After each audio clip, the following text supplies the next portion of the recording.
오늘은 네가 어찌 여기 있느냐, 이런 제목으로 함께 은혜를 받고자 합니다. 제목을 기억하십시다. 네가 어찌 여기 있느냐. 구약 성경 읽어보면은 특별히 이스라엘 백성들이 전성시대를 보낼 때, 다윗과 솔로몬 시대입니다. 바로 그때에는 하나님이 어떻게 그 백성들에게 말씀을 주셨는가 하면은 욥기, 시편, 잠언, 전도, 아가서, 이 5권의 성문 서적이 바로 그 시대에 벌써 편찬이 되는 것이죠. 그러나 그 이후에 왕국이 분열이 되고 남과 북이 분열이 되어 가지고 싸우고, 또 백성들과 왕이 하나님을 떠나고 죄를 지을 때에는 하나님께서 선지자를 보내 가지고 애언하게 합니다. 회개하라고 애언하고 말씀을 순종하라고 애언합니다. 이와 같은 말씀 사역이 선지자들의 사역이었던 것입니다. 북쪽에 있는 이스라엘 왕국에 가장 유명한 악질 왕이 있었습니다. 바로 그 왕 이름이 아합 왕입니다. 이 아합 왕은 바알 종교를 국교처럼 받아들여 가지고 야훼 종교, 하나님을 섬기는 이 신앙을 파괴해 버렸습니다.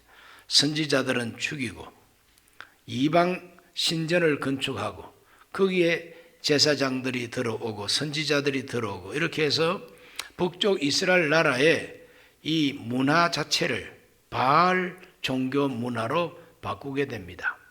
그럴 때 엘리야라고 하는 선지자가 등장합니다.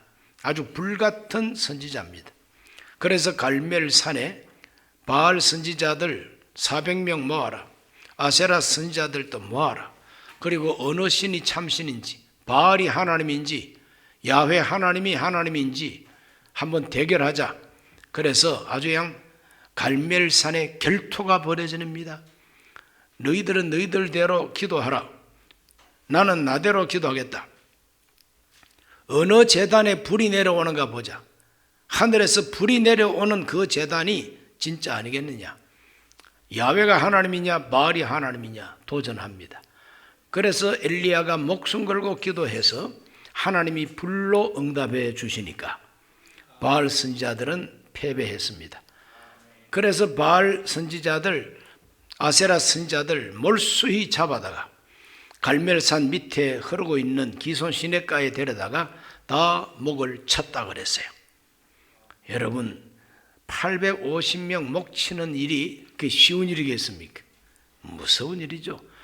얼마나 열혈 선지자인지 엘리야는 불같은 선지자입니다.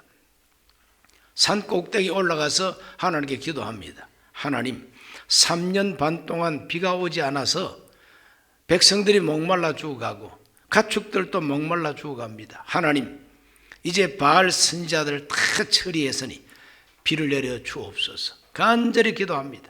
하나님께서 또 비를 내려 주십니다. 3년 반 비 오지 않던 그 땅에 팍 하고 비가 내려오니까 백성들의 마음이 얼마나 정말 감사하고 다행스러웠겠습니까?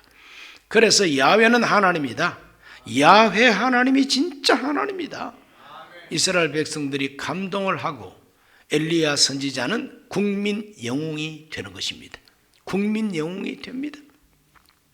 그런데 그 혁혁한 승리자 이 엘리야가 하룻밤새 낙심하고 도망치고 주저앉고 죽기를 기다리는 모습을 오늘 성경에서 발견하게 됩니다. 그래서 낙심하고 주저앉은 엘리야의 모습을 한번 읽어봅니다. 열왕기상 19장 3절과 4절입니다. 그가 이 형편을 보고 일어나 자기 생명을 위해 도망하여 유다에 속한 브엘세바에 이르러 자기 사환을 그곳에 머물게 하고 자기 자신은 광야로 들어가 하룻길쯤 가서 한 로뎀나무 아래 앉아서 자기가 죽기를 원하여 이르되 야훼여 넉넉하오니 지금 내 생명을 거두시옵소서. 나는 내 조상들보다 낫지 못하나이다 그랬어요.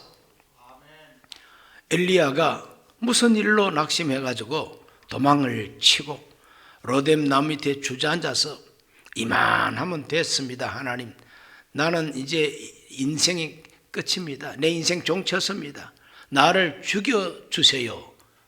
그렇게 하나님 앞에 탄식하다가 지쳐서 골아 떨어져 버린 이 엘리야를 봅니다. 이 형편을 보고 무엇을 봤기 때문에 아합 왕이 자기 부인한테 갈멜산에서 있었던 사건을 다 이야기해 줬어요.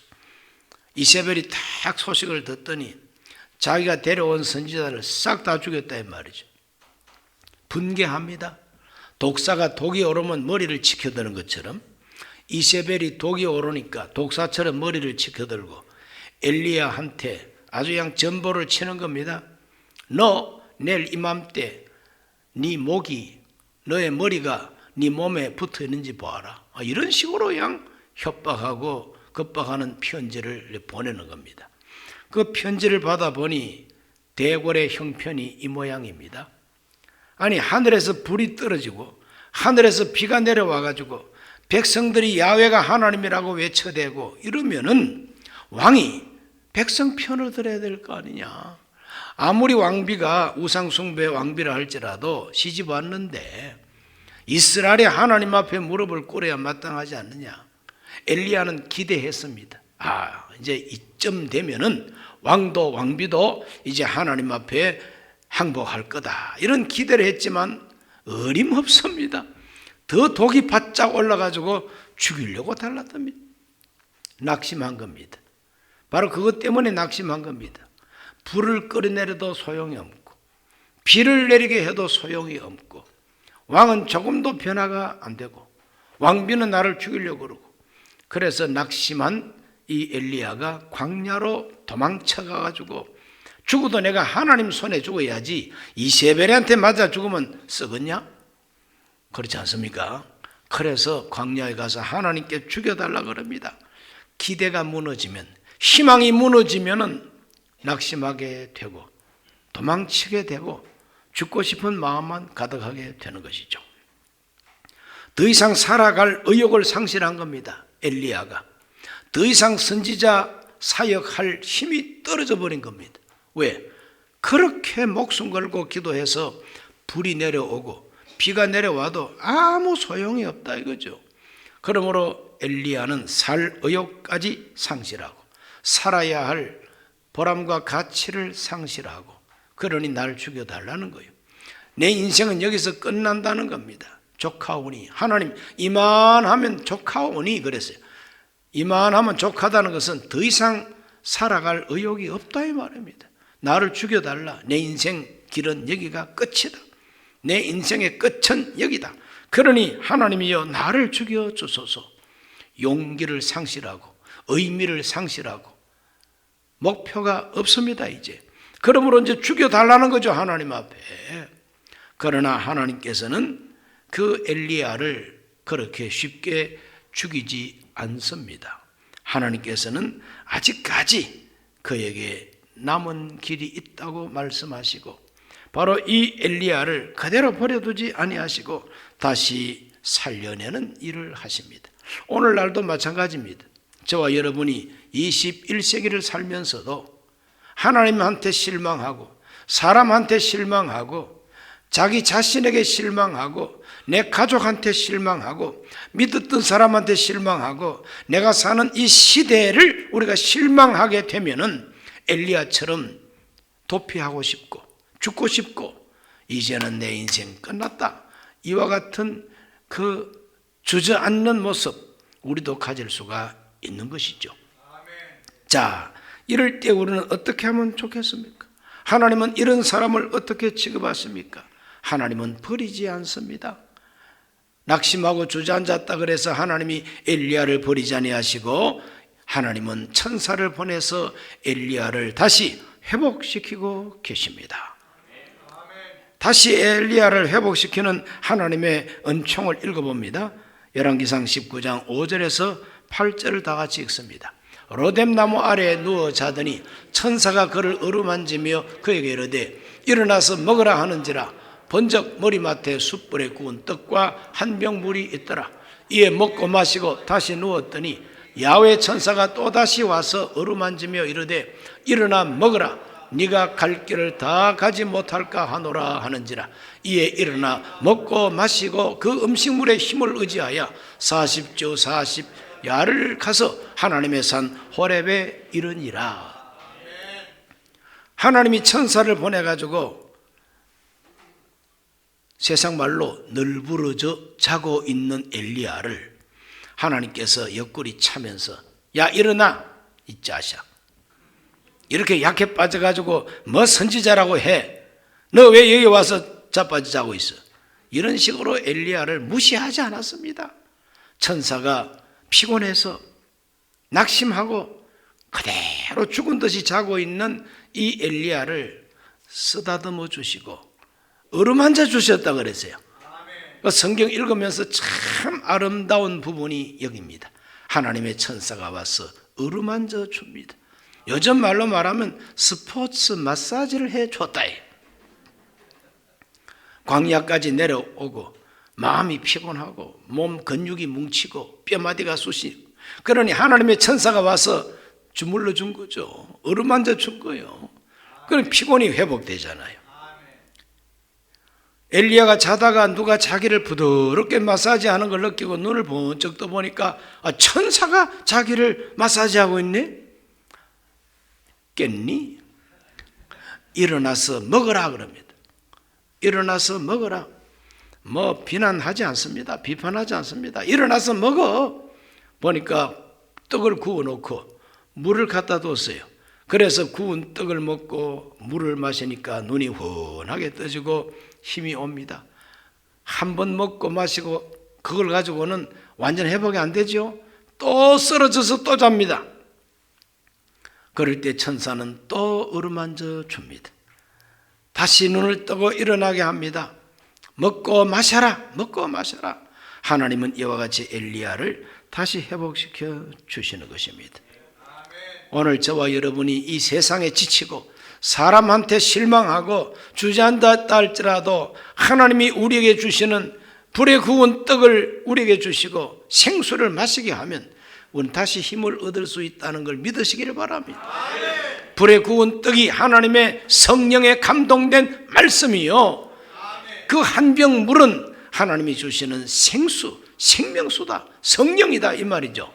말씀과 성령의 떡과 물을 오늘날도 하나님은 우리에게 공급하고 계신 것입니다. 우리가 쓰러졌다고, 우리가 피곤해서 넘어졌다고 비난하지 않습니다. 우리를 어루만져 주시는 하나님, 오늘 이 귀한 성전에 와서 하나님이 어루만져 주시는 그 은혜를 받으시기 바랍니다. 그걸 가리켜서 신유, 치유라 그래요. 신유의 은사가 바로 이것이죠. 하나님이 다시 기운을 얻게 하시고 하나님이 다시 치료하시고 하나님이 다시 힘을 얻게 해주셨다 이 말이죠. 그리고 그보다도 정신적으로 이 엘리야에게 아주 중요한 말을 한마디 합니다. 그것이 바로 이 7절에 등장하고 있습니다.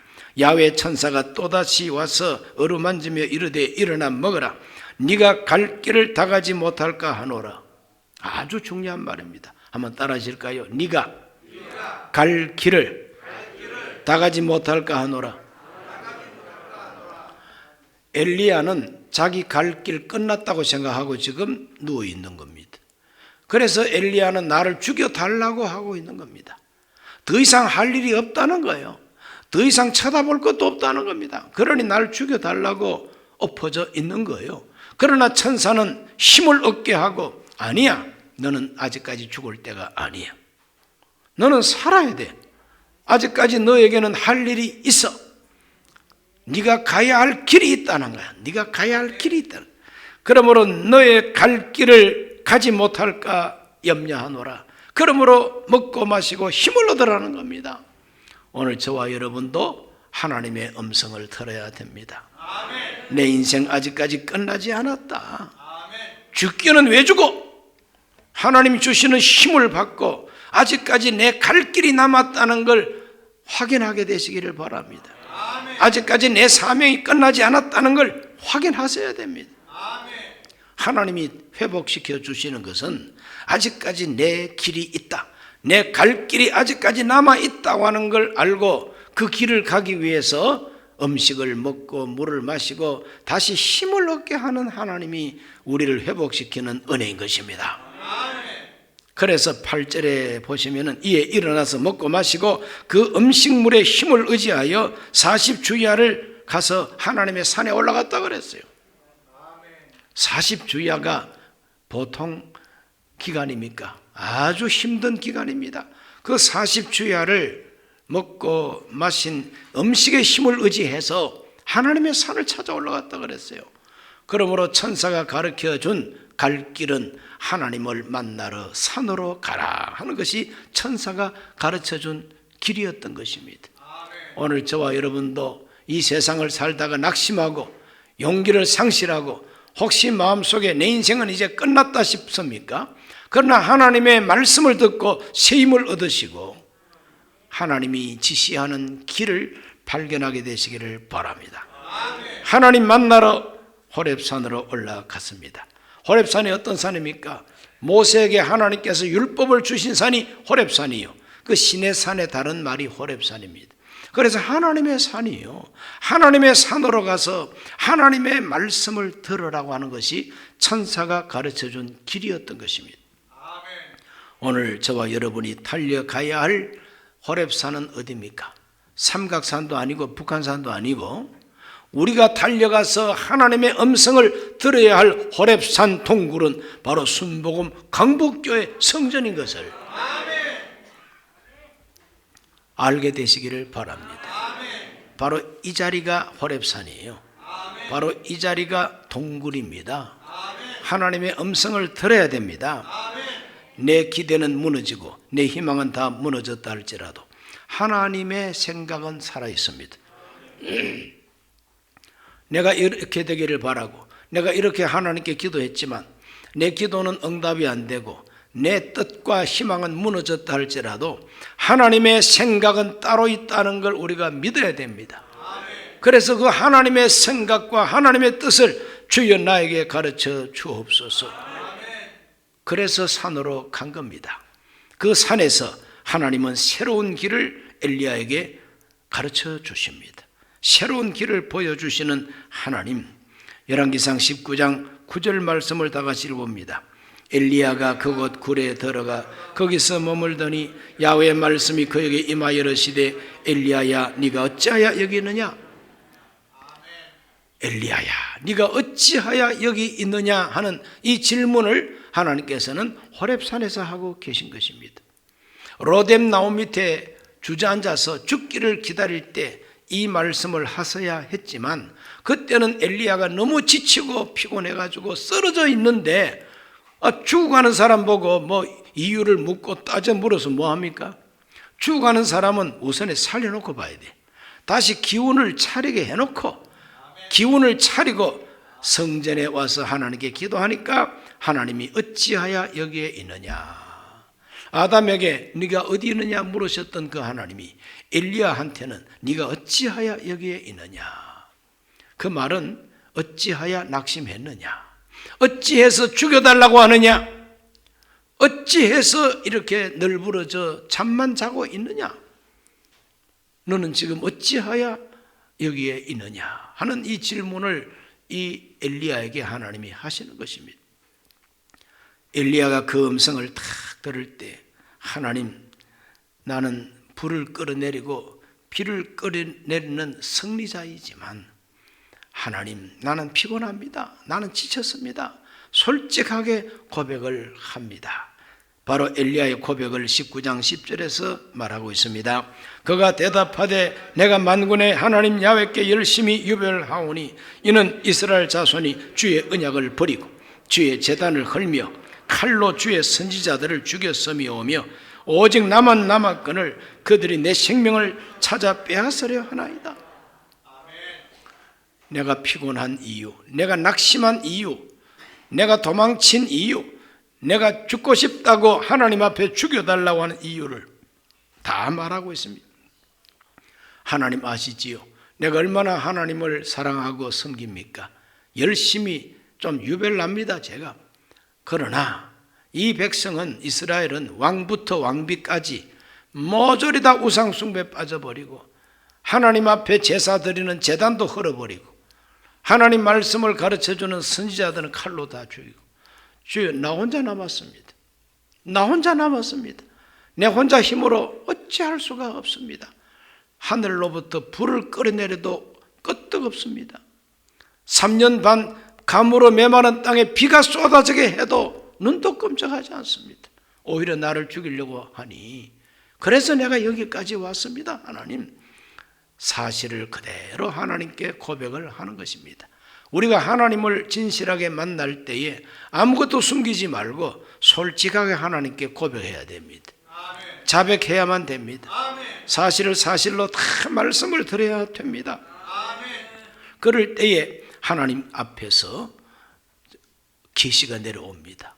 어떤 계시가 내려왔습니까? 바로 19장 11절로 13절을 다 같이 봅니다. 야훼께서 이르시되 너는 나가서 야훼 앞에 산에 서라 하시니 야훼께서 지나가시는데 야훼 앞에 크고 강한 바람이 산을 가르고 바위를 부수나 바람 가운데 야훼께서 계시지 아니하며 바람 후에 지진이 있으나 지진 가운데도 야훼께서 계시지 아니하며 또 지진 후에 불이 있으나 불 가운데도 야훼께서 계시지 아니하더니 불 후에 세미한 소리가 있는지라 엘리야가 듣고 겉옷으로 얼굴을 가리고 나가 굴어귀의 소리가 그에게 임하여 이르시되 엘리야야 네가 어찌하여 여기에 있느냐. 하나님께서 엘리야에게 하나님의 말씀으로 다가오셔가지고 엘리야가 고백을 하니까 하나님이 하나님의 역사를 보여줍니다. 역사가 과거 역사가 아니라 활동하시는 역사를 보여줍니다. 바위도 깨뜨리는 강한 바람이 확 호렙산을 뒤엎습니다. 그러나 하나님은 바람 속에 계시질 않았다 그랬어요. 바람일 뿐입니다. 지나가는 바람일 뿐입니다. 그 다음에 막 지진이 막 산을 뒤흔듭니다. 그러나 지진 속에 하나님이 계시지 않았다 그랬어요. 그 다음에는 불이 임합니다. 타오르는 불길이 온 호렙산을 덮칩니다. 그래도 그 불 속에 하나님이 계시지 않았다는 겁니다. 불이 지나가고 난 다음에는 조용하면서도 세미한 음성이 들려옵니다. 이 세미한 음성은 고함치는 소리도 아니고 세미한 음성은 벼락치는 소리도 아니고 세미한 음성은 찬송 같은 음성이에요. 노래와 같은 멜로디가 있는 음성, 세미한 음성이 들려옵니다. 그래서 엘리야가 겉옷을 두르고 동굴 바깥으로 나와가지고 그 음성에 귀를 기울입니다. 그 세미한 음성이 다시 한번 엘리야에게 네가 어찌하여 여기 있느냐 질문합니다. 그래서 또 한 번 하나님께 고백을 했지요. 그랬더니 그 세미한 음성이 엘리야에게 사명을 줍니다. 새로운 사명을 줍니다. 그게 바로 뭐냐? 너는 이 길로 산을 내려가가지고 다메섹 가가지고 하사엘에게 기름을 부어서 아람 왕이 되게 해라. 이스라엘 땅으로 들어가가지고 예후 장군을 만나서 그에게 기름을 부어서 이스라엘 왕이 되게 해라. 그리고 너를 대신해서 엘리사를 제자로 삼고 너 후계자로 세워라. 이 세 가지 하나님의 사명을 줍니다. 그 세 가지는 몽땅 다 종합하면은 사람을 세워라, 지도자를 세워라, 역사의 영향력을 크게 행사할 일꾼을 세우라는 거예요. 엘리야가 이 음성을 듣고 내 할 일이 이제 이것이로구나. 내가 산에 가서 막 기도해가지고 불을 끌어내리는 일은 지나간 것으로 족하고 하늘에 기도해서 비가 쏟아지게 하는 것도 이미 지나간 사역이고 하나님은 지금 현재 어디에 계시느냐? 세미한 음성 속에 하나님이 계시는구나. 한때는 하나님이 바람으로 황해바다를 갈라지게 했지요. 한때 하나님은 지진을 가지고 심판도 했지요. 하나님은 얼마 전에 불로 응답을 하셔가지고 바알 제단보다도 야훼 제단이 진짜 하나님 제단인 것을 증명도 해줬죠. 그러나 이미 그것은 지나간 시대에 하나님이 쓰셨던 모든 도구에 불과하고 지금 현재는 하나님이 어떻게 역사하느냐? 세미한 말씀으로 역사한다는 거죠. 그래서 엘리야는 하나님의 말씀 사역자로 변신을 하게 됩니다. 그때부터 내려와 가지고 이제 사역을 하게 됩니다. 그러나 한 가지 숙제 남았어요. 나만 홀로 남았습니다. 나만 홀로 남았다고 하는 바로 이 엘리야에게 하나님이 주신 계시가 무엇이냐? 19장 18절 말씀입니다. 그러나 내가 이스라엘 가운데 7천 명을 남기리니 다 바알에게 무릎을 꿇지 아니하고 다 바알에게 입맞추지 아니한 자니라 그랬어요. 엘리야는 이 음성을 듣고 놀랐습니다. 나만 홀로 남았다고 했지 않습니까? 주여, 다 죽고 나만 홀로 남았습니다. 그러나 하나님께서 이 계시의 말씀을 주면서 너만 애국자냐? 진짜 너만 홀로 남은 줄 알아? 너만 하나님을 섬기는 사람인 줄 알아? 아니야. 7천 명을 내가 남겨뒀다는 것입니다. 그러므로 내가 시키는 대로 달려갈 길을 달려가라. 새로운 길을 가라. 너를 응원할 사람이 7천 명이나 있다는 겁니다. 그러므로 엘리야는 완전히 응답받았습니다. 나만 홀로 남은 줄 알았지만 하나님은 7천 명을 남겨뒀다는 거예요. 용기 백배해서 내려옵니다. 그때부터 엘리야는 다른 사역을 하지 않고 사람 세우는 사역을 하게 됩니다. 그리고 하나님의 세미한 음성을 듣고 말씀으로 애언하는 사역을 하게 됩니다. 그 유명한 엘리야의 애언이 나옵니다. 첫째는 열왕기상 21장 17절로 19절입니다. 야훼의 말씀이 디셉 사람 엘리야에게 임하여 이르시되 너는 일어나 내려가서 사마리아에 있는 이스라엘 아합 왕을 만나라. 그가 나봇의 포도원을 차지하러 그리로 내려갔나니 너는 그에게 말하여 이르기를 야훼의 말씀이 네가 죽이고 또 빼앗았느냐 하고, 그리고 또 그에게 이르기를 야훼의 말씀이 개들이 나봇의 피를 핥은 곳에서 개들이 너의 피 곧 네 몸의 피도 핥으리라 하였다 하라. 이거는 정말 무서운 말씀입니다. 세미한 말씀이라도 무서운 말씀이에요. 강한 자는 말을 천천히, 말을 이렇게 조용하게 하면서도 그 말 가지고 나라를 뒤엎을 수 있는 사람이 능력 있는 사람이에요. 저 애언이 어떤 애언입니까? 왕을 찾아가서 당신이 지금 나봇의 포도밭으로 내려가서 나봇을 쳐 죽일 걸 하나님은 알고 있다. 피 흘리고 남의 재산을 가로채는 너, 하나님이 너를 죽일 거야.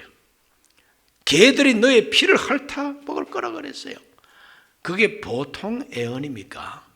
왕 앞에 가가지고 당신 피를 개가 핥아 먹겠다고 하시니 이거 정말 목숨을 걸지 않고는 할 수 없는 애언입니다. 세미한 음성이라고 해서 부드럽고 약한 음성이라고 생각하지 마세요. 강한 메시지입니다. 이세벨에 대해서도 애언을 하지요. 이세벨에 대한 애언은 21장 23절로 25절입니다. 이세벨에게 대하여도 야훼께서 말씀하여 이르시되 개들이 이스라엘 성읍 곁에서 이세벨을 먹을지라. 아합에게 속한 자로서 성읍에서 죽은 자는 개들이 먹고 들에서 죽은 자는 공중의 새가 먹으리라 하셨느니라. 세미한 하나님의 음성이 왕도 쳐 죽이고 개가 핥아 먹게 하고 왕비도 쳐 죽여서 개가 뜯어먹게 하겠다는 거예요. 아합에게 소속된 사람은 들에서 죽으면은 새가 뜯어먹고 성에서 죽으면은 개가 뜯어먹을 거라고 이렇게 애언을 하신 것이죠. 이것이 하나님이 세미하게 들려주신 하나님의 말씀입니다. 너는 이 말씀 가지고 가가지고 애언하라는 거예요. 야, 무서운 말씀이죠. 그런데 그게 그대로 이루어지고 말았습니다. 아람과 전쟁하다가 바로 이 아합이 맞아 죽었죠. 그래서 그 아합의 피가 묻어있는 그 전차를 개들이 피를 핥아 먹었다 그랬어요. 예후 장군이 구테타를 일으켜가지고 아합 집안 사람들을 몰수히 다 쳐 죽입니다. 그럴 때에 이세벨도 죽습니다. 내시가 창밖으로 내다볼 때 그 여자 바깥으로 던져. 그래서 던져버렸어요. 이세벨 얘기하니까 제가 기침이 나네요. 이시도 그런 이시가 되지 마시기를 바랍니다. 이세벨 같은 종씨가 있습니까? 그런데 이세벨의 이자는 성씨가 아니고 그냥 통짜로 이름입니다. 이세벨. 얼마나 악독한 여자예요. 그러니까 그 여자 바깥으로 던져. 그랬더니 내시가 이세벨을 창바깥으로 밀어 던졌어요. 떨어지면서 두개골이 깨어지고 떨어지면서 피가 터지고 개들이 달라들어서 다 뜯어먹고 해골만 굴러다녔다고 성경이 말하고 있어요. 보십시오. 하나님의 종 엘리야를 죽이겠다고 협박 편지했던 그 여자가 자기가 비참하게 최후를 맞이하게 됩니다. 왕도 비참한 최후를 맞이하게 됩니다. 너 낙심하고 주저앉아 있을 필요 없어. 때가 되면 내가 싹 원수를 갚을 테니까 너는 내 말만 듣고 새로운 길을 가라는 거예요. 새로운 길을 가라. 새로운 사명을 감당하라는 겁니다. 오늘 저와 여러분 낙심하고 절망하고 이제 끝났다 싶은 그 마음 때문에 주저앉았습니까? 더 이상 주저앉았을 필요 없어요. 말씀과 성령으로 기운을 차리고 하나님이 주시는 새로운 사명을 받고 그 사명을 감당하면 하나님이 다 역사해 주십니다. 믿으시기를 바랍니다. 하나님은 오늘날도 살아 계십니다. 그러므로 내가 가야 할 길, 내가 감당해야 할 새로운 사명이 있다는 걸 알고 우리는 호렙산으로 올라가서 하나님을 만나야 됩니다. 이 성전이 바로 호렙산으로 생각하십시오. 하나님의 음성을 들으시기 바랍니다. 그래서 말씀을 듣고 순종함으로 승리가 여러분의 있기를 바랍니다. 결국 하나님이 엘리야는 불병거를 타고 하늘로 올라가도록 휴거시켰어요. 그러나 이세벨과 그 아합은 개가 뜯어먹는 개밥이 되어버리고 말았습니다. 개밥의 도토리가 아니에요. 그냥 개밥이 되어버리고 말았습니다. 오늘 우리들은 저 하늘로 휴거를 당해야 될 사람들입니다. 엘리야처럼 하늘로 올라갈 사람들이요. 그러나 교회를 박해하고 기독교 신앙을 짓밟고자 하는 그 아합과 이세벨 같은 것들은 개밥으로 만들어버릴 줄로 믿습니다. 기도합니다. 하나님 아버지, 오늘 엘리야의 이야기를 통해서 주저앉은 자가 마침내 일어나서 용사가 되는 모습을 보았습니다. 우리 모든 성도들 낙심하지 말게 하여 주옵시고 죽지 말게 하여 주옵시고 아직까지 죽을 때가 아니야. 가야 할 길이 있음을 알게 하여 주셔서 새로운 사명을 감당케 하여 주시고 최후의 위대한 승리를 얻게 해 주시옵소서. 예수님 이름으로 기도하옵나이다. 아멘.